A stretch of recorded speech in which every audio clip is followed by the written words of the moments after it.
a ideia do média latência em função dos trabalhos futuros. Se a gente fosse fazer uma rápida linha do tempo do que a gente já estudou nos grupos de estudo do GEAC em relação à eletrofisiologia, a gente já estudou FFR, já estudou MISMET, já estudou PEAT-CLIC, né, o PEAT mais simples, que não é simples, mas já estudamos também. E a gente não teve muito sucesso com as publicações de FFR, mas ainda não desistimos, ainda estamos na luta. E eu escolhi, gente, esse artigo de revisão sistemática porque é a onda do momento, né? Talvez essa onda já estivesse passando há mais tempo na nossa porta, só que eu só embarquei, ou estou tentando embarcar nela agora. Então, se a gente for pelo conceito, né, de um super pesquisador ou de um pesquisador que realmente está engajado no tema da sua pesquisa, o conceito é começar por um trabalho de revisão sistemática. Então, esse seria o primeiro ponto. Então, eu escolhi um artigo de revisão sistemática para nós lermos e irmos comentando em função dessa prerrogativa, da prerrogativa de que a gente sempre deve começar um trabalho realizando uma revisão sistemática. Mas não é uma tarefa fácil. A Taissane está envolvida agora numa revisão sistemática numa disciplina do pós, e a gente já está aí desde novembro, talvez, nesse envolvimento, e a coisa não anda muito, não é, Thay? Então, não é uma tarefa muito fácil, mas também não é impossível, porque a gente vê um monte de publicação de revisão sistemática, só que ela demanda bastante tempo, e ela demanda tempo, eu penso que por igual de todos os envolvidos, e eu acho que o grupo tem que estar muito alinhado e muito afinado para a coisa andar. Se não alinha e não afina, um vai daqui, outro vai dali, daí vai brecando e a coisa não vai. Mas, enfim, eu vou compartilhar a tela aqui para nós começarmos a ler o artigo. E, gente, assim, ó, essa dica, essa sugestão de que nós, pesquisadores, devemos começar pela revisão sistemática, ela é muito forte. Então, eu sempre vou tentar. Se a gente vai conseguir, eu não sei, mas eu sempre vou tentar. Então, o artigo está aqui. E eu peguei em crianças e adolescentes, apesar de não ser o nosso foco principal, assim, porque eu realmente queria uma revisão sistemática. Daí, na busca rápida que eu fiz, eu acabei não encontrando na nossa população, que são adultos e idosos. Esse trabalho, então, ele foi publicado na ACR em 2015. E a gente sempre tem aqui, ó, quando que o artigo foi recebido. Então, ele foi recebido em agosto de 2015 e ele foi aceito em novembro de 2015. Por que eu tô falando isso? Para vocês verem o quanto em 2015 as coisas eram diferentes. Tem aí setembro, outubro, novembro, 3 mesinhos entre o recebimento do artigo e o aceite dele. Então, a coisa ela era bem mais rápida do que a gente tem vivido atualmente. Mas a gente tem que esperar, não tem o que fazer. A Luciana, que foi a orientadora desse trabalho, ela é professora na Universidade Federal de Minas Gerais. No CINEA, ela deu uma aula de MISMET, muito bacana. Então, eu vou fazer a leitura do resumo e depois a gente vai dividindo as partes para ler. Vitor, fica à vontade para fazer comentários, contribuições, porque o Vitor tem estudado bastante média latência. Todo mundo que de alguma forma já se envolveu com o média, já leu sobre média, fica à vontade para fazer comentário. A Dara está envolvida no artigo do Vitor, a Larine também leu, o Ellington. Vitor, não me deixe esquecer de ninguém. A Dara, a Larine, Ellington. São esses, prof. Então, fiquem todos à vontade para fazer comentários. E os que já estão na tentativa de se aventurar com o tema também, fiquem à vontade. Thay, tu é a pesquisadora mais experiente presente neste grupo. Então, fica à vontade para fazer comentários sobre metodologia, sobre a tua experiência atual com revisão sistemática, vão falando, tá, gente? Então, eu vou ler o resumo, depois a gente se divide. Então, antes do resumo, esse trabalho, então, ele trata de uma revisão sistemática de média latência que foi realizado em crianças e adolescentes brasileiros. Então, foi do grupo da professora Luciana, lá da Federal de Minas. O objetivo, então, foi revisar sistematicamente a literatura científica sobre a realização do potencial de média em crianças e adolescentes brasileiros. Como que eles realizaram a estratégia de pesquisa? Foram pesquisados artigos publicados a partir de 2009, então aqui tem uma informação já interessante.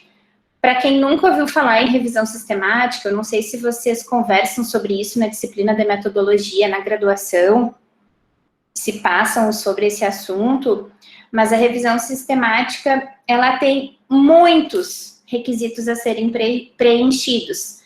Dentre eles, o tempo dos artigos que a gente quer, o tempo de quantos anos a gente quer. Então, aqui eles pegaram de 2009 em diante, então eles estreitaram bastante o tempo de pesquisa, 2009, 10, 11, 12, 13, 14, por exemplo, provavelmente, porque 2015, não sei se eles chegaram a colocar, porque já foi o ano que eles, talvez tenham colocado, que foi o ano que eles enviaram para a revista, então eles não deixaram nem 10 anos de tempo. A outra coisa que a gente tem que colocar de informação para fazer a busca são os idiomas que a gente quer dos trabalhos. Então, aqui eles pegaram pouco tempo, de 2009 para cá, nos 3 idiomas, português, inglês e espanhol, e eles escolheram essas 4 bases de dados, Medline, Cielo, Bireme e Lilacs. Para quem está começando nesse mundo de pesquisa científica, essas são as plataformas nas quais os artigos ficam publicados. Alguns resumos, alguns na íntegra, alguns gratuitos, alguns cobrados. Então, essas são as plataformas que a gente pode acessar os artigos. Eles escolheram essas 4. Normalmente, a gente tem que explicar por que a gente está escolhendo essas plataformas. Qual foi o motivo pelo qual a gente fez essa escolha. Os artigos selecionados envolveram a realização do média em crianças e adolescentes brasileiros. Após a triagem dos artigos, foram analisados segundo a iniciativa, não sei falar essa palavra, Strengthening, não sei falar, The Report of Observational Studies in Epidemiology, que é o STROBE. Os critérios de seleção foram os seguintes. Eles excluíram os artigos repetidos, porque muitas vezes os artigos aparecem na Medline e na Cielo, aparecem 2 vezes. Então, exclui os artigos repetidos e também os que são de relato de caso. Então, eles queriam trabalhos com N, não valia relato de caso. Isso é uma coisa interessante, porque a gente não tem o hábito de fazer artigo de relato de caso, a gente fez um agora de zumbido recentemente, mas a gente não tem hábito no grupo. E zumbido é uma coisa que relato de caso acaba sendo mais fácil, entre aspas, por conta da diversidade que existe entre os pacientes. Mas quando a gente pensa numa revisão sistemática, os relatos de caso, normalmente, eles são excluídos, eles não entram. Então, o trabalho não vai ser citado numa revisão sistemática. O nome revisão sistemática é bem o que deu o trabalho mesmo. É bastante sistemático de fazer, não é fácil de fazer, é um tanto quanto difícil. O que eles tiveram como resultado? A busca inicial identificou 1.315 artigos. Então, assim, é um monte de artigo. Dos quais 8 foram selecionados para compor a revisão. Então, gente, pensa comigo. Pensa naquele meu discurso inicial, que o grupo tem que estar alinhado, que tem que estar todo mundo envolvido, que tem que estar todo mundo a fim de fazer o trabalho acontecer. Porque de 1.315 artigos, eles findaram a revisão, que é o artigo que a gente vai ler, com 8 que foram selecionados para compor a revisão.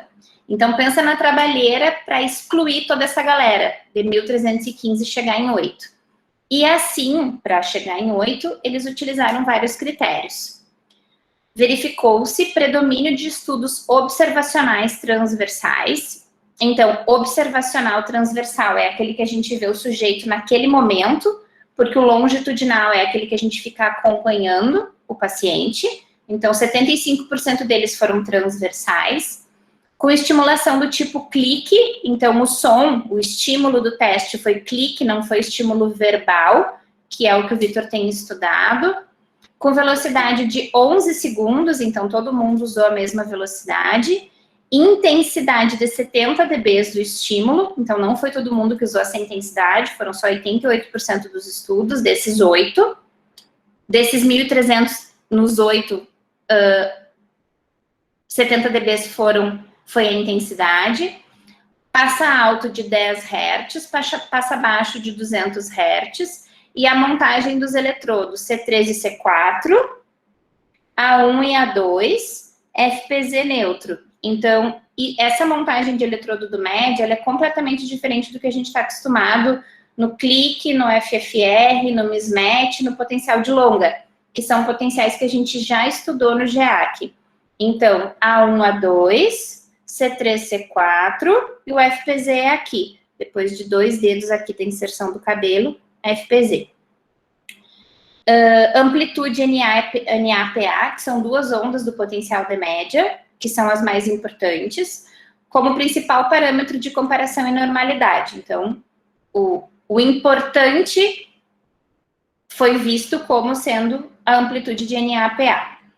Como principal parâmetro de comparação, o uso do teste ANOVA para análise estatística foi em 63% dos trabalhos. Nos estudos revisados, a média da latência da onda PA e da amplitude NA-PA em crianças e adolescentes normal ouvintes foi de 32 milissegundos e 1,57 microvolts de amplitude. Então, o potencial de média latência, ele é no meio dos potenciais, então, o potencial de curta, ele vai até 10 milissegundos, de 10 a 50 são os potenciais de média, de 50 em diante os potenciais de longa. Então, aqui eles estão citando a onda PA com 32 milissegundos. E o que eles concluíram? Que não existe um consenso quanto aos parâmetros do registro do média latência em crianças e em adolescentes brasileiros. Ainda assim, a média de latência de PA e a amplitude NA-PA encontrada nessa população, que é normo ouvinte, avaliada nesses 8 artigos, concorda com os parâmetros de normalidade já estabelecidos internacionalmente. Então, existem parâmetros internacionais, mas ainda nos falta bastante para os nossos parâmetros, principalmente porque existem as diferenças de equipamento. Oi? Pronto. A Dani Sim, pode falar. No Meet. Pronto. Já foi.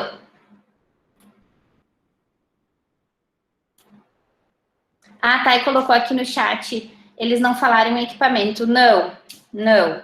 Então, essa questão de que a gente se preocupa muito, né? Que a gente sempre vem tentando estabelecer parâmetros do IHS, não foi citado. Eles não falaram em equipamentos, eles falaram só nesses parâmetros aqui que estão no resumo. Alguém quer fazer algum comentário até o momento disso que eu falei do resumo? Deixa eu voltar para cá, porque eu não vejo vocês. Não? Posso seguir? Posso? Então, tá bom. Então, gente, da introdução, eu quero começar... Eu falei para o pessoal que vai começar o TCC1 agora, né? Que a primeira coisa que a gente escreve num trabalho é o método, né?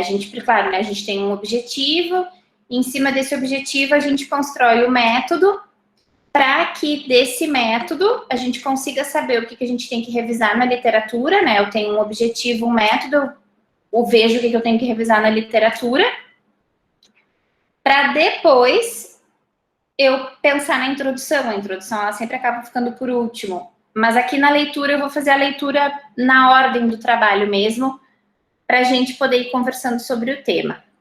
Então, eu vou pedir para...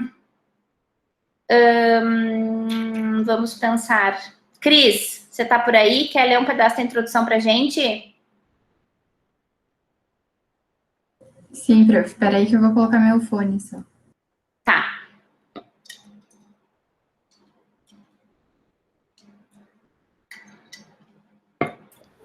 Prof, eu tenho umas considerações, mas eu vou fazendo no artigo mesmo. Tá ótimo, Vi. Inclusive na leitura prévia.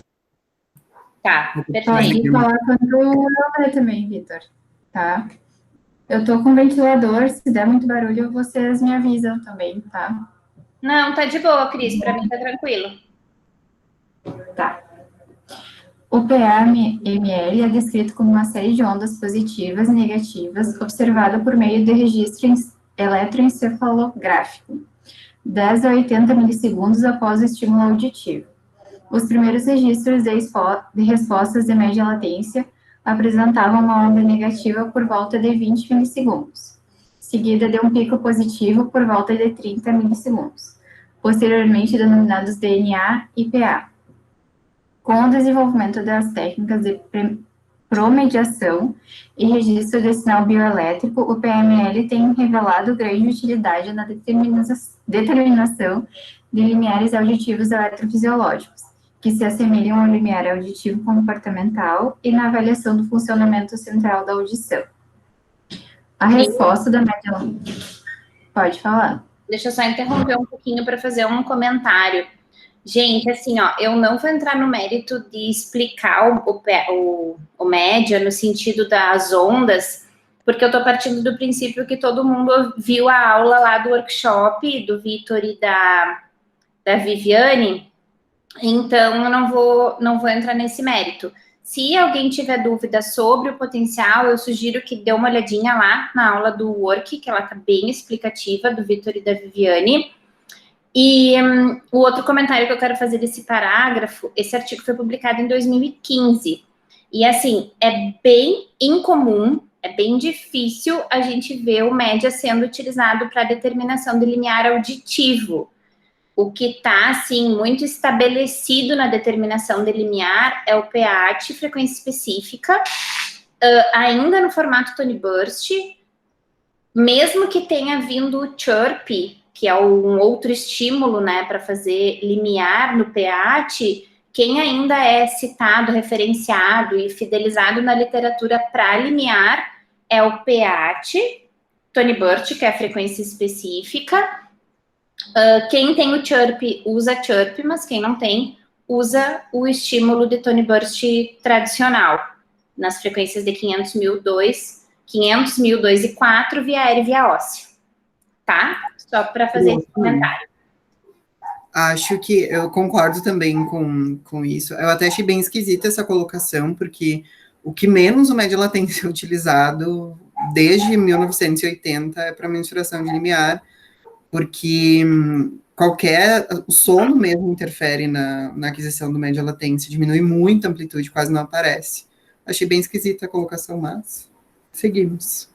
Pois é, por isso que eu quis fazer esse destaque, gente, porque assim, ó, uma coisa que eu sempre falo muito para vocês quando a gente tem orientação na produção de trabalho, seja TCC, artigo de iniciação, mestrado, doutorado, é que a gente sempre respeita o que está publicado, mas a gente sempre faz uma leitura muito crítica. Não dá para a gente ir engolindo tudo e entendendo tudo como verdade absoluta.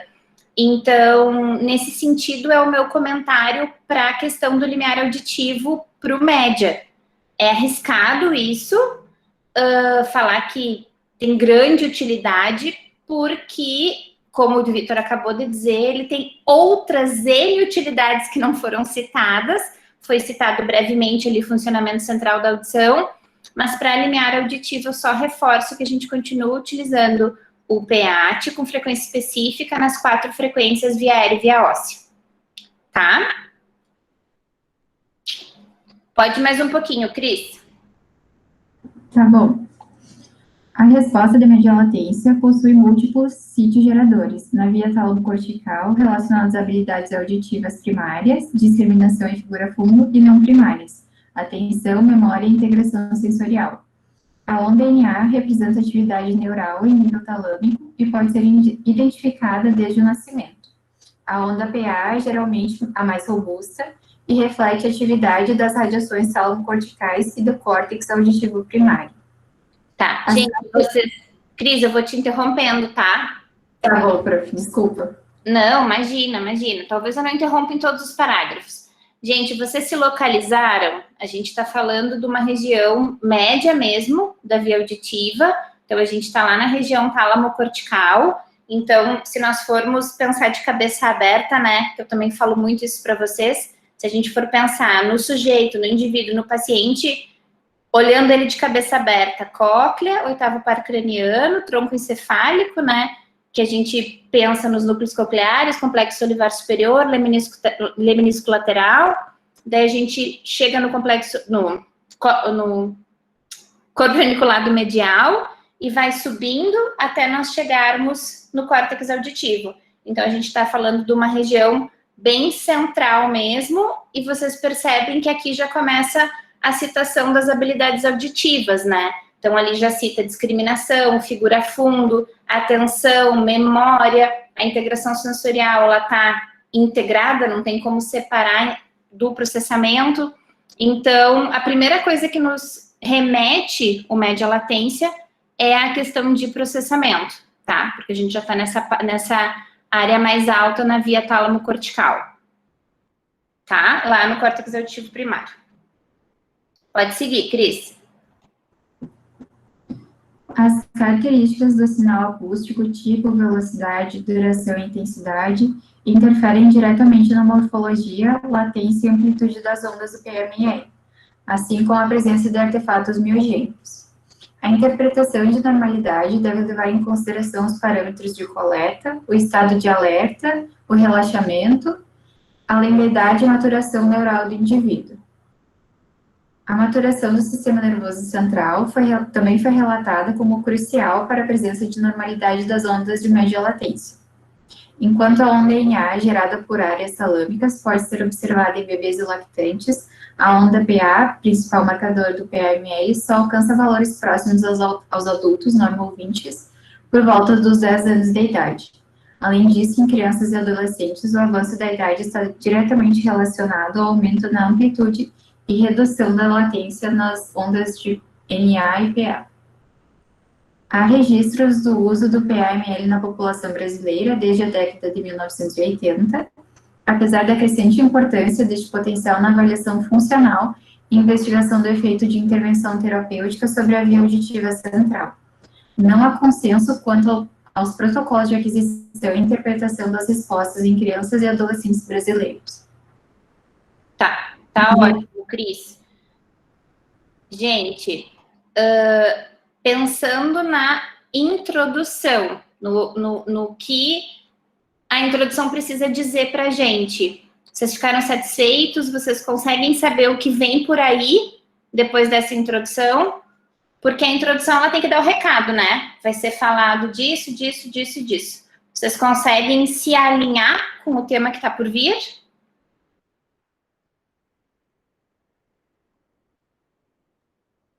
Para mim, sim, prof. Eu consegui. Larine, Dara, Ari, candidatos a estudar o média, se alinharam com o tema? Então, vamos adiante. Ari, tu tá por aí? Quer ler o objetivo para nós? Pode ser, prof. Eu só não sei, só me avisa se eu travar, porque a minha internet está um pouco ruim. Tá. O objetivo deste estudo foi revisar sistematicamente a literatura científica sobre a realização do PAML em crianças e adolescentes brasileiros. Pode seguir. A estratégia de pesquisa. Como questão norteadora, foi adotada a pergunta o que encontramos na literatura sobre a realização do PAML em crianças e adolescentes brasileiros. Ari, deixa eu só fazer um comentário. Gente, uma revisão sistemática, ela sempre começa com uma pergunta. A primeira coisa que a gente define é a pergunta. Então, se vocês tiverem a oportunidade já de ver uma aula que tem lá no nosso canal do YouTube sobre revisão sistemática, que foi uma aula do pós-graduação, foram 3 professores que dividiram o encontro conosco e eles frisam bastante isso. Então, eles falam para a gente o quanto a gente tem que ter uma pergunta bem delineada para poder seguir e fazer os outros passos, tá? Então, a pergunta foi essa delas. O que encontramos na literatura sobre a realização do PA em crianças e adolescentes. Pode seguir, Ari. A fim de obter respostas para esse questionamento, foram realizadas pesquisas bibliográficas nas bases de dados eletrônicas Medline, via PubMed, Cielo, Bireme e Lilacs. Os dados foram coletados no período de agosto a dezembro de 2014. Em busca realizada na base Cochrane Library, não foram encontrados estudos com temática semelhante à presente revisão da literatura. Foi utilizado o descritor MESH, aí Evoked Potentials, meu inglês está péssimo, Evoked Potential Auditory, o operador AND e o termo livre Middle Latency. Para a busca na base Medline. Para a pesquisa na base Cielo, foi utilizado o descritor potenciais evocados auditivos. A busca nas bases Bireme e Lilacs utilizou o DEX, potenciais evocados auditivos e seus sinônimos, bem como o termo livre média latência, os quais foram combinados entre si com a utilização dos operadores booleanos, AND e OR. Ari? Oi. Assim, gente, para quem nunca fez revisão, pode ser que isso aqui pareça um bicho de 7 cabeças. Os descritores são as palavras-chave que a gente usa, palavras-chave que a gente usa para fazer a busca dos artigos. Então, elas usaram o termo média latência na Medline, potencial evocado auditivo na Cielo. Então, em português na Cielo, em inglês na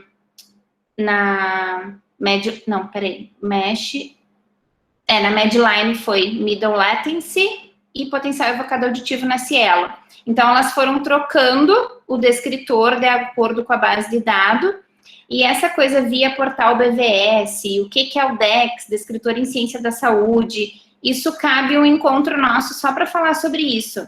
Mas, olhando, buscando, fuçando, a gente consegue descobrir o que é cada um deles sem nenhum problema. Tá? Também a professora Eliara deu uma aula muito legal uma vez sobre isso, como que a gente usa os operadores booleanos, como que a gente faz os descritores lá no MESH, que é o Medical Subject Yielding. Enfim, só para não ficar assim tão no escuro tudo isso. Mas pode seguir, Ari. Deste modo, a equação de busca foi... E aí tem essa equação. Não precisa falar todos esses números. Pode partir para os critérios, então? Pode, só que aquilo ali, gente, foi o final, então, né? Como que eles fizeram a pesquisa? Eles usaram resposta evocada auditiva, OR, que é ou avaliação eletrofisiológica, ou potencial evocado auditivo, ou auditório evocado potential, que é potencial evocado auditivo em inglês, ou medidas eletrofisiológicas em inglês, e daí o AND, média latência, latência média, e o latência média também foi substituído, daí é o OR, mid latency. Então, foi esse a receita do bolo para chegar nos 1.315 artigos para depois ter a seleção, né, os critérios de seleção para chegar nos 8 artigos. Bem, assim, bem por alto, é mais ou menos isso. Pode seguir, Ari. Foram incluídos na revisão artigos publicados nos anos 2009 a 2014, nos idiomas português, inglês ou espanhol. Os artigos selecionados envolveram a realização do PAML em crianças e ou adolescentes brasileiros. Em todos os artigos foi possível verificar procedimento de coleta e interpretação das respostas do PAML, bem como seus resultados. Foram excluídos desta revisão artigos que não abordaram os temas potenciais evocados auditivos e média latência no título ou resumo, ou que não foram realizados com a amostra de crianças e ou adolescentes brasileiros, artigos repetidos nas bases de busca e também relatos de casos. Joia. Larine, quer ler para nós a análise dos dados?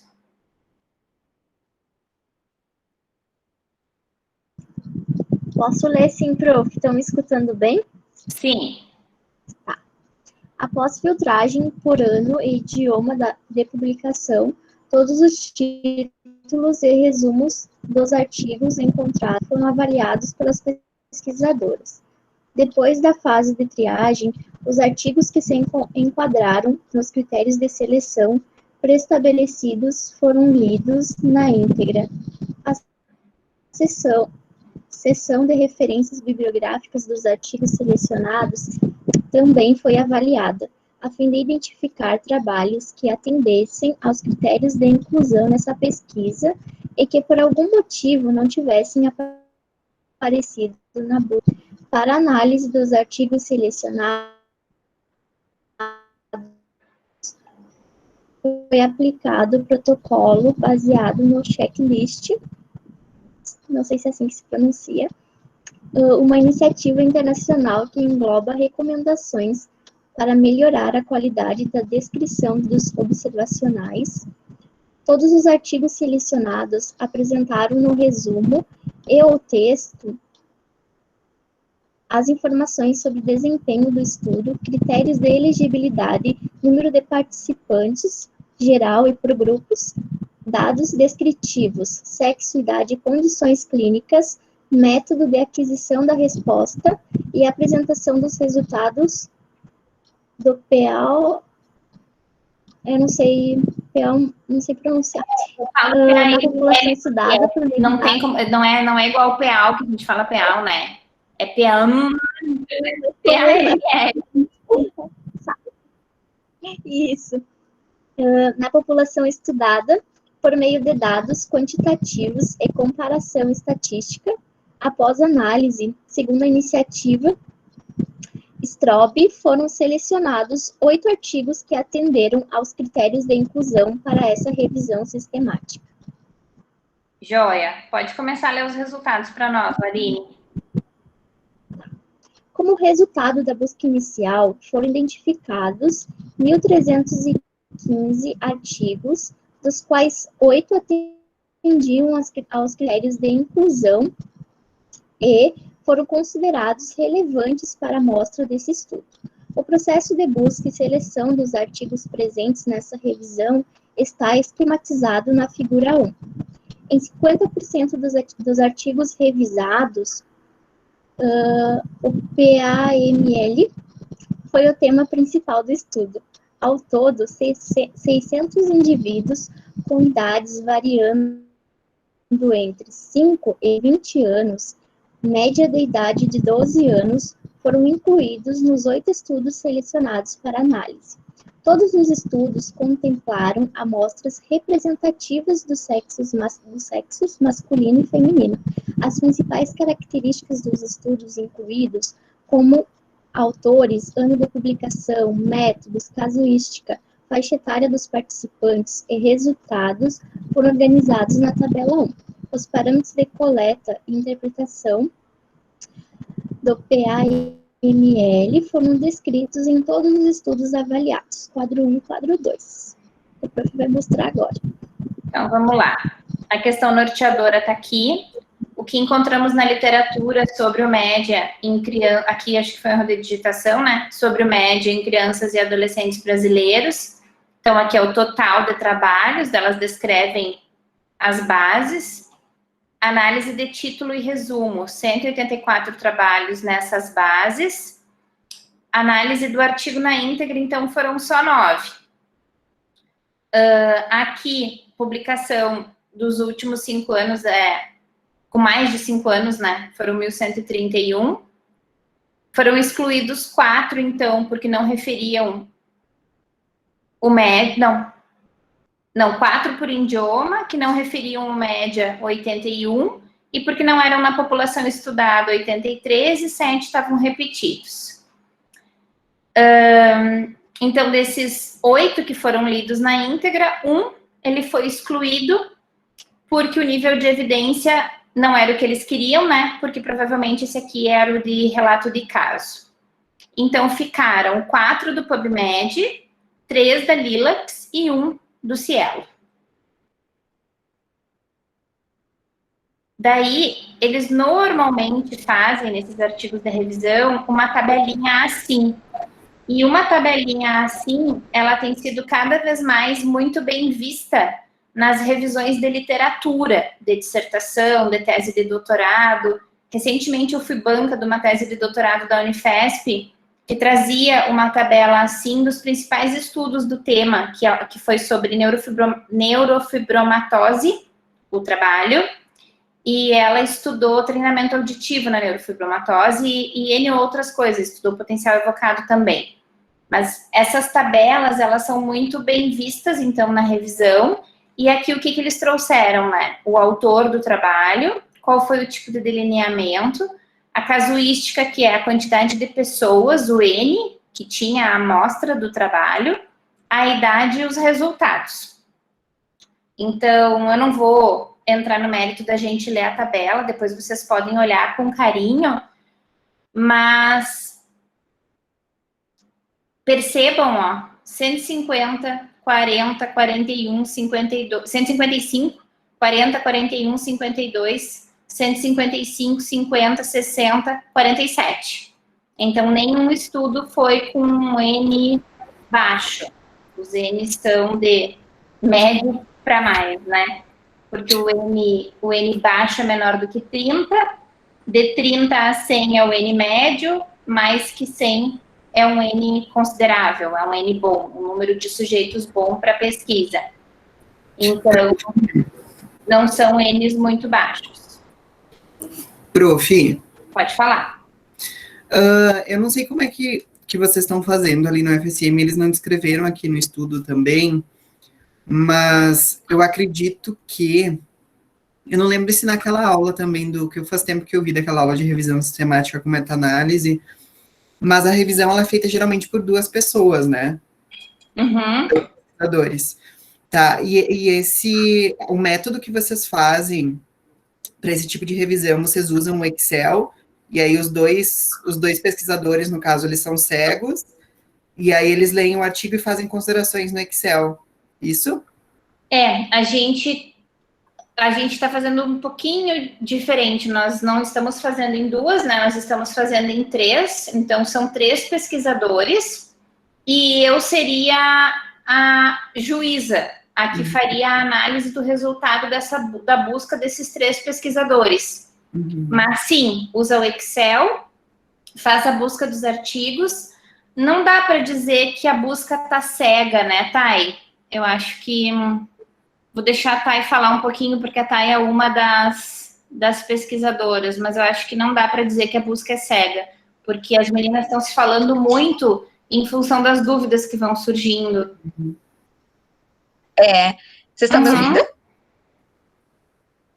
Que, na verdade, que nem a prof estava falando, é um tipo de artigo muito difícil, na verdade, né? Eu acho que a parte do desenho do artigo é mais difícil do que escrever, colocar tudo em prática, assim, né? A gente conseguir desenhar. Então, eu, a Bru e a Rúbia, a gente decidiu, né, juntas, a gente viu quais seriam os descritores, quais as bases de dados que a gente iria pesquisar, os idiomas, tudo que entraria, né? Então, a gente está fazendo algumas pesquisas. Daí a gente se fala ali, por exemplo, quantos que vocês acharam nessa base? Para ver se aquilo ali está batendo, entende? Mas muda, por exemplo, o número de artigos que eu julguei que poderia entrar é diferente do número que a Ruby achou, entende? E isso a gente faz aquela leitura inicial do título e do resumo. E daí a gente faz exatamente que nem você falou, num Excel, né? A gente coloca ali os dados, os autores, o ano, o N, qual era o objetivo e a conclusão, né? A gente está fazendo assim. Daí o próximo passo é a prof, daí refinar bem e ver quais que ficaram repetidos, essa parte toda. E vocês chegam a colocar, tá? Por exemplo, assim, por que ele foi incluído, por que vocês não incluíram aquele outro? Pois é, a gente não estava fazendo isso, e daí semana passada a gente se reuniu e a gente teve que voltar e olhar tudo de novo, porque tem que ter, dizer que nem ali eles colocaram. Porque, tipo assim, ó, eu tava vendo, pergunto porque eu tava vendo uma aula também sobre, e aí eles sugeriram colocar esses porquês de inclusão, porque muito frequentemente, quando vai para a revista, os autores da revista mandam perguntas de por que não foi incluído aquele outro artigo, por que não foi incluído tal.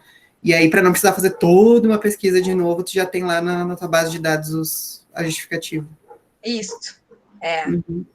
E outra coisa, prof, esse estudo do Weyhin, do Jeffrey Weyhin, que tem ali de 2012, eu não sei se ele é feito com crianças brasileiras, se eu não me engano, não é feito com crianças brasileiras, eu acho que eles são crianças norte-americanas também. Pelo menos no artigo eles não falam em crianças brasileiras, eu estava revisando aqui. Você leu esse trabalho, Vi? Eu não li todos esses daqui. Do cabo a rabo. Porque, na verdade, eu li esse aqui da Magliaro, da Xoxá e o da Friso só, eu acho. Esse é do Jeffrey Weyhin, da Xoxá e do Frank Music. Mas eu acredito que sejam crianças norte-americanas, pelo delineamento do estudo, assim, que eles fizeram. Então, isso também é uma falha, né? Porque o título do trabalho chama bem a atenção, que é para crianças brasileiras, né? É bem apontado, Vi. Joia. Não sei se a gente respondeu toda a tua pergunta, Vi. Sim, responderam. Tá. Porque eu realmente acho muito difícil fazer revisão sistemática, eu acho terrível. Então, assim, eu tento fazer um organograma na minha cabeça, mas eu me perco sempre, assim, no meio do caminho. Mas, Vi, assim, ó, é bem isso que tu falaste. Sem organograma é impossível fazer, precisa desse organograma. E essa tabela do artigo, ela nasce desse Excel que a Thay comentou, que as meninas estão alimentando ali. Então, eu acho que a revisão sistemática, ela fica mais fácil quando a gente começa e termina assim, pum, sabe? Se a gente fica fazendo picado e fica intervalando, a gente se perde muito mais. Então, tem que ser uma coisa assim, eu vou fazer isso, só isso até eu terminar. E daí eu acho, não sei se tu tem essa impressão, tá? Mas eu tenho essa impressão que quando a gente picota com outras coisas, ou quando a gente mexe com outros temas junto, fica um pouco mais difícil de dar seguimento. Eu conversando com a Renata me disse assim, vocês estão fazendo isso, só isso? Ninguém está fazendo mais nada? E eu falei, qual a chance? Exatamente. Aí a gente tá lá fazendo aquilo, bom, deixa eu desligar essa chave aqui do artigo, porque agora eu tenho que ir lá trabalhar, daí eu vou fazer teste da orelhinha, daí depois eu volto, peraí, o que era? Base de dados. É horrível. Exatamente, então fica mais difícil pra gente por isso, assim. Eu acho que quando dá para fazer isso, só isso, fica mais fácil. Mas tudo bem, a gente chega lá, a gente vai gastar um pouco mais de tempo, mas a gente chega lá. Tá, mais algum comentário aqui? Vitor, Thay, alguém mais? Não? Eu tô achando que a nossa pergunta tá errada. Eu até mandei no WhatsApp ali pra senhora meio preocupada, mas aí depois a gente fala disso. Tá bom. Mas amanhã a gente se reúne às 4, né, Thay? Sim. Tá, então tá bom. O que é esse não aqui da Rochelle? Acho que ela não tem mais pergunta. Ah, tá. Ellington, você tá por aí? Oi, prof. Tô. Oi, Não tudo sei se a minha bem? internet tá boa, mas tô. Tá, a gente Tá tá te conseguindo me ouvindo. ouvir bem? Sim, você quer ler a discussão para nós? Posso ler, prof. Então vamos lá. Estudos com delineamento observacional transversal representaram 75% dos trabalhos analisados. A literatura aponta escassez de estudos com maior nível de evidência. Permitiu realizações fechadas e dificultou a padronização de testagem e unidade de estabilizados normativos do potencial objetivo de média latência em diferentes situações. 2 estudos foram realizados com metodologia quase experimental e contaram com autores. que indicam a comparação de respostas de média latência pré e pós-intervenção terapêutica, estratégia eficaz no monitoramento de alteração auditiva. O PAM é um potencial que sofre grande influência de artefatos endógenos, plexo pós-auricular, estado de relaxamento, etc., e exógeno, interferência elétrica, parâmetros de distribuição, o que pode justificar a maior confiabilidade das amostras para comparação intra-sujeito. Ellington, As amostras dos 8 estudos... deixa eu só te interromper um pouquinho. Gente, assim, ó, em relação a nível de evidência, eu não sei se isso é claro para todo mundo, principalmente para o pessoal que está mais no início. As revistas científicas, elas têm um nível de evidência, evidência A, evidência B, evidência C. Dentro do A, A1, A2, A3, A4, B1, B2, B3, B4. Ainda não tem essa classificação até o A1, até A4, B1 até B4. Hoje a gente tinha só A1 e A2, mas tá quase chegando aí, tá quase vindo. Então, o que mais a gente precisa hoje são níveis de evidências mais altos, níveis de evidências melhores em relação às publicações. Então, só para explicar um pouquinho o que é essa questão do nível de evidência. E a outra coisa que eu quero fazer um comentário é em relação ao artefato, porque antes na leitura falou em artefato miogênico, né, que é o artefato muscular. Então, eu quero te ouvir, porque eu confesso que eu não lembro. Das vezes que eu tive com você, eu não vi muito artefato nos exames que a gente fez. Não lembro de artefato. Me ajuda a lembrar disso? Algumas vezes, prof, tiveram artefatos, mas assim, ele é muito fácil de identificar, muito. Surge uma onda gigante positiva ali, e é bem pertinho do 12 milissegundos, pelo menos no IHS. 12 milissegundos surge uma onda gigantesca, assim, quando tu compara com as outras, NA-PN, BPB, ela é gigantesca, aí precisa parar o exame e dar uma olhada no paciente, assim. Mas foi bem raro, assim, não foram vários casos que apareceram, foram 1, 2, assim, na coleta de 50 e poucos. Tá ótimo, porque quando eu li ali o sofre grande influência, eu confesso que eu não tinha esse registro, assim, de ter tanta influência de artefato. Mas eu também não fiquei com o Vitor em todos os exames, gente. O Vitor fez a grande maioria dos exames acompanhado da Tainá, ou da Sheila, ou da Rúbia, de alguma fono que estivesse junto lá pelo hospital ou pelo SAF. Eu participei da grande minoria. Então, estou pedindo ajuda para o Vitor. O grande problema do artefato miogênico no média latência é justamente a filtragem, né, de passabanda dele. Se a gente for ver, por exemplo, a filtragem do PEAT, ele vai, se eu não me engano, de 500 a 1.500, de 250 a 1.500, o filtro passabanda.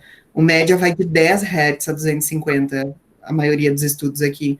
Então, é um passabanda que deixa passar muito mais questão muscular, por isso que a gente tem que ter bastante cuidado com a intensidade do estímulo, né, para não desencadear um VEMP aí no meio do média latência. Joia. Certo. Ellington, vamos mais um pouquinho?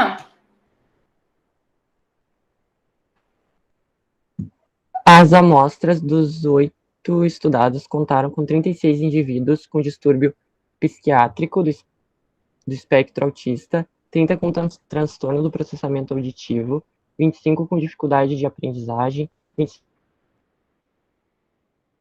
com diagnóstico de fenilcetonúria e 23 com distúrbio fonológico. E 461 com desenvolvimento de queixas auditivas. Os sítios geradores das ondas NA e PA estão relacionados a habilidades auditivas primárias e processos cognitivos subjacentes, como memória e atenção, e as aplicações clínicas mais relevantes do médio. Dizem respeito ao neurodiagnóstico de lesões na via tálamo-cortical, em alterações auditivas ou seus processos cognitivos associados. Mesmo em norma ouvintes, sem comorbidades associadas a alterações do PA-ML foram relatadas entre 17,4% e 64% das crianças e adolescentes presentes nos estudos avaliados. Ellington, deixa eu só interromper de novo. Gente, para as meninas que são mais do início, assim, que não tiveram nem aula de PEAT ainda, Oi. se vocês conseguirem registrar essa frasezinha aqui já para o futuro, já é bem legal, porque é o que diz ali, aplicações mais relevantes dizem respeito, então, ao neurodiagnóstico de lesões na via tálamo-cortical, em alterações auditivas ou processos cognitivos associados. Então, se vocês conseguirem captar isso, a gente já fica contente para o nosso encontro de estudo de hoje, porque eu sei que para vocês que estão mais no início, fica um pouco mais denso, mais complicado esse tema, porque realmente é um potencial que a gente está começando a estudar agora enquanto grupo de pesquisa. Tá? Só para fazer esse comentário para as meninas. Então, aqui, os parâmetros de registro do potencial de média.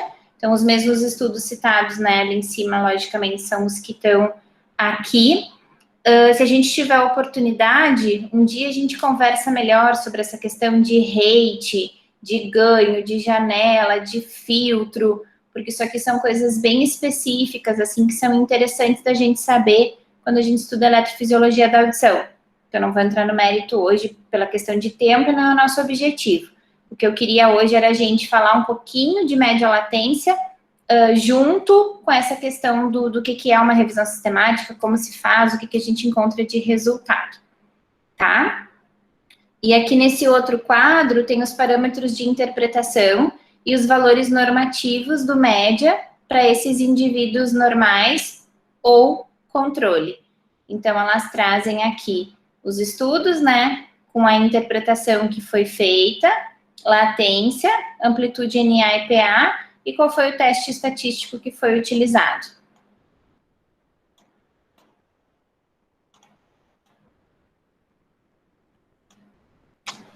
Então, eu vou seguir aqui. Nos dois estudos com menor e maior prevalência de alteração do potencial em indivíduos sem queixas ou alterações funcionais auditivas, o primeiro considerou apenas a latência e a amplitude da onda PA, e o segundo, a latência de NA e PA e a amplitude do interpico NA-PA.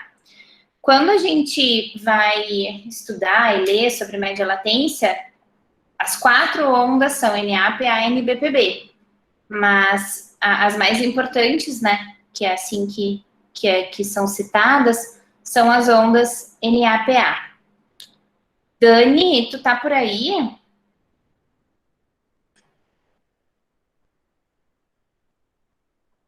Dani?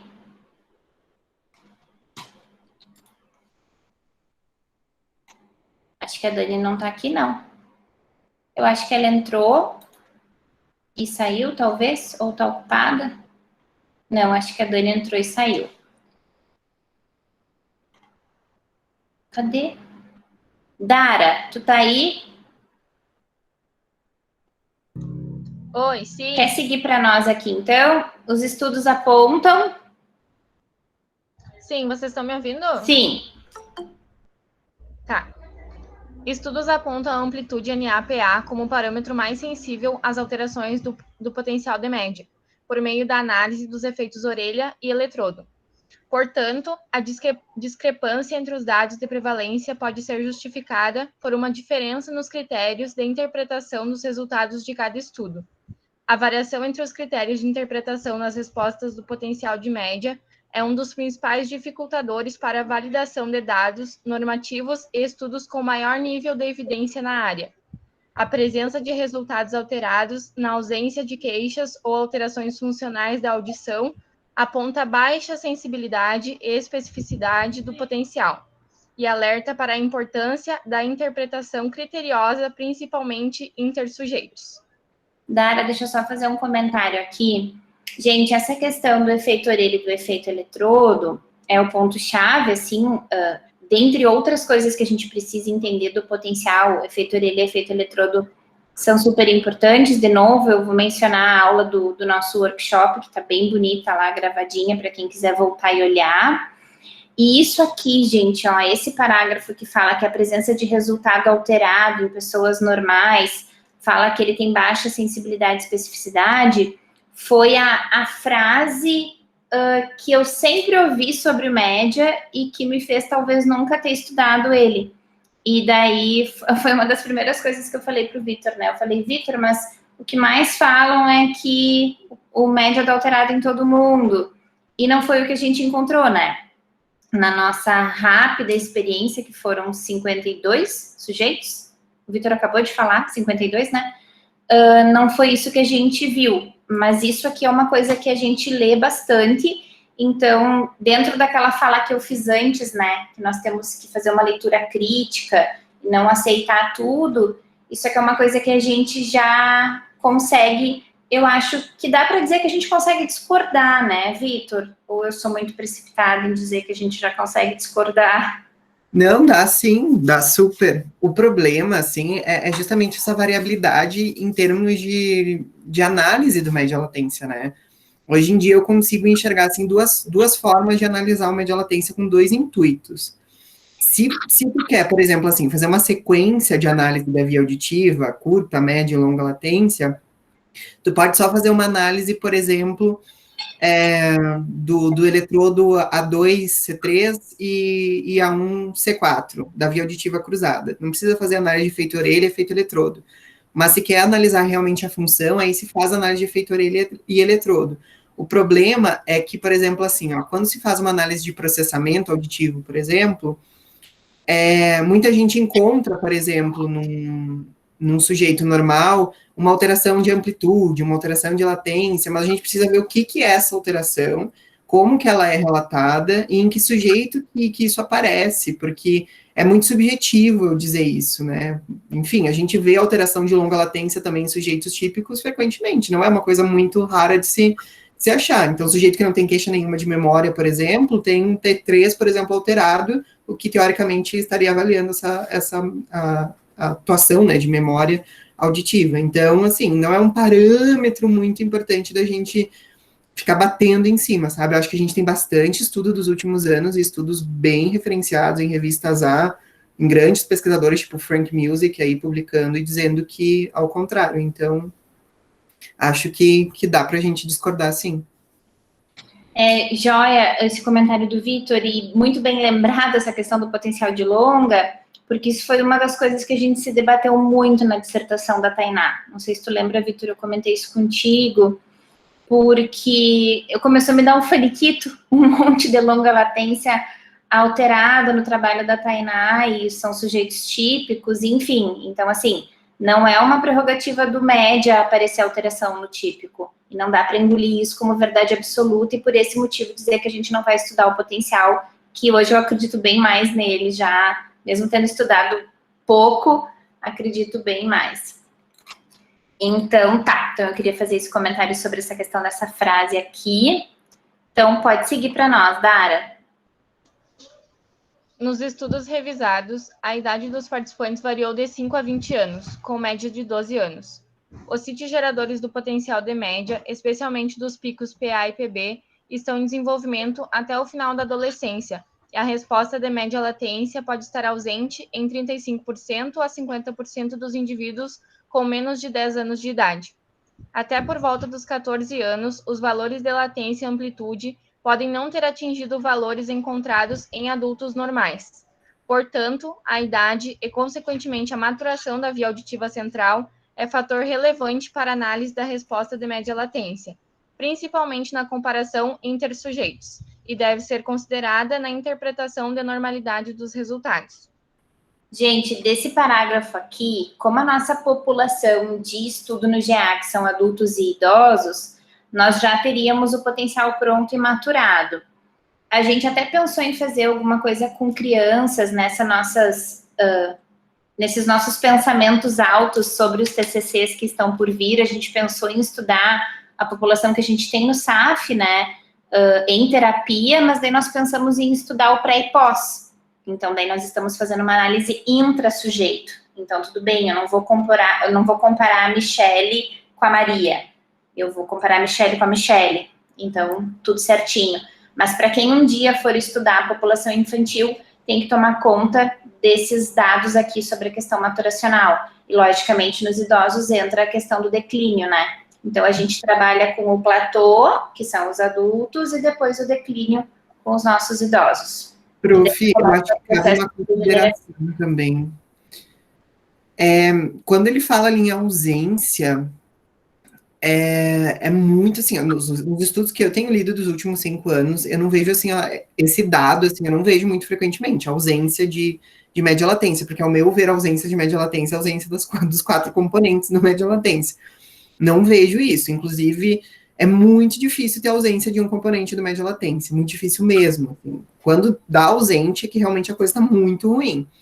E o que a gente precisa entender também é que a maioria dos estudos, eles usam o clique para eliciar o média. E o média latência, e aí tem os estudos do Halp falando disso, ele é muito melhor eliciado com estímulo grave. Então, inclusive é um dos objetivos da dissertação, entender isso, a gente precisa entender que não é todo o potencial que responde bem ao estímulo clique. E o média latência com um estímulo grave, ele tem uma resposta muito maior, com uma amplitude muito maior. Então, quando a gente diz assim, paciente adulto, nem todo adulto tem PB, nem toda criança tem PB, a gente tem que ter muito cuidado, porque a gente precisa se perguntar se os parâmetros que a gente está utilizando são propícios para ter aquela resposta. Então, isso é uma coisa meio complicada da gente afirmar, assim, sabe? Acho que a gente ainda está engatinhando nessas questões de estímulo de média latência. E aqui nesse estudo foram todos com o clique, né? Lembrando que o clique, ele tem uma referência de 2 a 4 mil hertz ou de 3 a 6, né? Então, isso também não foi falado. É difícil alguém que especifique qual que é a frequência do seu clique, mas existem cliques diferentes e o clique, ele tá para o médio agudo, né? Que é ao contrário do que o Vitor acabou de dizer, que o médio é melhor com o grave. Então, isso também é uma questão bem interessante. Por isso que o Vitor vai estudar estímulos aí no mestrado, né? Tá? Gente, então assim, como a gente já passou um pouquinho da hora, são 20 para as 8, ficou aqui um pedaço grande da discussão que nós não lemos, mas o que a discussão traz, né? A discussão traz esse diálogo sobre todos esses parâmetros que foram falados, que foram tratados nesses 8 artigos. Então, aqui vai falar sobre os achados do média nessas crianças e adolescentes brasileiros. Daí aqui vai falar um pouquinho sobre o clique, como que é o estímulo clique, vai falar da velocidade da estimulação, que é o rate, vai falar da intensidade, então, como eu comentei, os parâmetros, né, que eles já citaram, então, estímulo clique, velocidade, intensidade de 70 dB. Aqui eles tratam da questão da filtragem, que é o passa baixo e passa alto, que nós falamos rapidamente antes, e o Vitor comentou em relação a essa filtragem e a questão dos artefatos, o número de estímulos e o ganho na amplificação, e daí aqui vai falar sobre a montagem A1, A2, C3, C4 e FPZ, a amplitude, NA-PA, a onda NA e as latências citadas para ela, a análise de variância feita com o ANOVA, então a maioria dos estudos, né, foi o ANOVA como teste estatístico, e aqui eles finalizam, então, falando que apesar dos critérios de aquisição e interpretação do média serem variáveis, as pesquisas realizadas com o uso desse potencial demonstram importância para avaliação da via auditiva central de forma objetiva, para auxílio no neurodiagnóstico de lesões e disfunções centrais. Então, aqui está o grande ouro, né, do média, essa questão de verificar mesmo, de fazer um neurodiagnóstico preciso numa porção média aí da via auditiva. E como que eles concluem? Por meio dessa revisão sistemática de 8 artigos originais, que a gente também encontrou aí a questão daquele estudo que o Vitor comentou que não são brasileiros, né? Então, por meio dessa revisão sistemática de 8 artigos, pôde-se verificar que o média depende de vários fatores de registro e interpretação, sendo imprescindível o uso de critérios bem definidos de testagem para aquisição de resultados confiáveis em crianças e adolescentes. Não há consenso quanto aos parâmetros de registro do média em crianças e adolescentes brasileiros. Ainda assim, a média de latência DPA e amplitude NA-PA encontrada em crianças e adolescentes brasileiros normo-ouvintes, nos artigos analisados nessa revisão, concorda com os parâmetros já estabelecidos internacionalmente. Os resultados do presente estudo podem ser utilizados como referência para definição de critérios de testagem adequados a essa população. Sugere-se que a metodologia dos estudos nacionais com média seja melhor explorada e descrita em futuras pesquisas. Então, isso aqui, gente, de colocar os critérios de testagem é um apelo antigo. Muitos artigos que a gente lê e muitas aulas de congresso que a gente assiste tem esse apelo aqui, das pessoas descreverem mais os seus protocolos nos artigos. Então, pensando que a conclusão, ela tem que responder ao objetivo, vamos voltar lá no objetivo. O objetivo foi revisar sistematicamente a literatura sobre a realização do média em crianças e adolescentes brasileiros. Então, revisar sobre a realização do média. Vamos lá na conclusão. Sobre a realização, eles dizem, então, que não tem consenso, só que tudo que eu já li. Eu acho que esse parágrafo aqui, talvez eu colocasse no final da discussão, não sei, se fosse eu escrever, porque daí a gente está fazendo aqui um comentário ainda, né, de que por meio dessa revisão, diz, né, que o média depende de vários fatores, sendo imprescindível o uso de critério bem definido para aquisição de resultado. Eu acho que eu colocaria na discussão. Mas, enfim, gente, não sei se mais alguém quer fazer algum comentário, quer dizer mais alguma coisa. Os estudiosos do média que estão aí se encorajando. Prof, eu não sei o que ela tenta falar sobre parâmetros do média, porque ao que me dá a entender na conclusão, parece que ela fala de parâmetros como padrão de normalidade, o valor normativo. Porque se tu pensar, todos os estudos usaram estímulo clique, todos os estudos, exceto um, utilizou 70 decibel, então existe um parâmetro de aquisição, né? Então, pelo menos para estímulo clique e para intensidade em 70 decibel, existia um parâmetro nesses estudos. Então, não sei o que ela quis falar sobre parâmetro de aquisição, não sei se ela quis falar sobre valor normativo, que aí realmente não tem, mas com relação a parâmetro de aquisição, a gente tem alguma informação aí. Eu acho, né, Vi, que quando ela diz assim, ó, parâmetros de registro, ainda assim, Ana, eu acho que ela quis dizer bem o que tu disseste, que o que ela está sugerindo, parâmetros de interpretação, é isso aqui, ó. Ali só tem um que usa 80 decibel, o resto tudo 70. Exatamente. Então, eu acho que simulações. Assim, eu acho que a sugestão do artigo é que nós façamos uso de clique com um rate por aqui, dentre esses, com essa intensidade, tentando seguir esses parâmetros que mais se repetem, penso eu, porque eles não são todos iguais, né? Tem diferenças entre eles. Não sei também. Acho que ela podia ter explorado um pouquinho melhor isso, né? Porque é quase um consenso, assim, principalmente com relação à intensidade e número de estímulo. Sim. Quase um consenso. Exatamente. Também acho que poderia ter sido melhor explorado, sem dúvida. Não sei, fiquei pensando, mas bem. Mais alguma coisa, gente? Mais algum comentário da revisão sistemática, Thay, que tu queira fazer aí como revisora sistemática do momento? Não? Não, prof, já enchi as gurias aqui de áudio agora. Enquanto vocês estavam falando que eu tô aqui, gurias, não sei nossa pergunta. Não, então, mas vai dar tudo certo. Vai sim, vai dar tudo certo. Gente, então, obrigada pelo encontro de hoje. A gente se encontra de novo, sem ser na próxima segunda, na outra, para nós continuarmos conversando.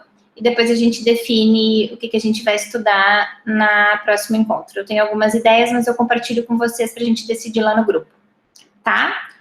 Um beijo para vocês, uma ótima semana, tá? E depois a gente se fala, amanhã a gente tem encontro. E Cris, eu sei que eu estou devendo respostas lá no WhatsApp, mas eu farei isso logo em breve. Gente, um beijo para vocês, vou parar a gravação aqui. Obrigada de novo.